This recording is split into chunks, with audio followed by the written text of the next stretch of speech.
First up is perplexity, and I'm particularly fond of the metaphors explaining like each of these approaches, and the credit goes to GPT-4 for coming up with them. So I'm gonna read this metaphor.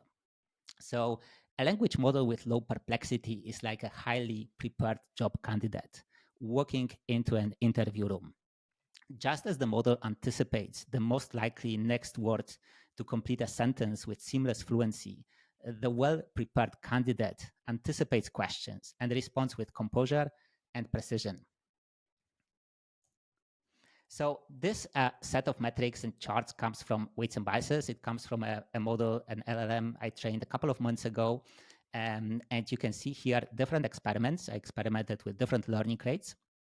And I looked at a number of metrics. I checked what is the training loss and how it evolves throughout training. I looked at evaluation loss on my validation data set. I checked evaluation accuracy, and I also calculated perplexity at the end.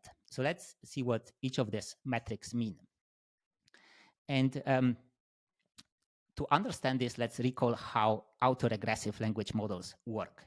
We feed them some input text, and the text is tokenized, and the list of tokens is processed through the LLM. And the model gives us a probability distribution for the next word in the sequence over all of the words in the vocabulary.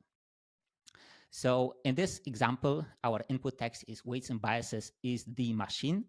And then after passing this text through an LLM, we get probability for all of the words in the vocabulary. This could be like 50,000 different words or tokens. And it comes up with learning with the highest probability.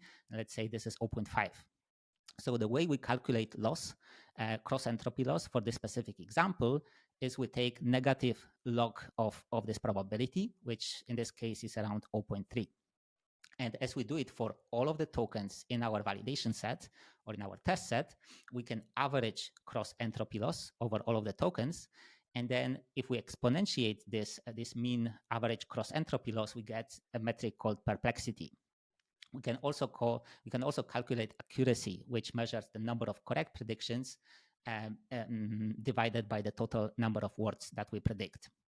And the intuition here is that the best language model is the one that best predicts unseen test set or is the least surprised or perplexed by it.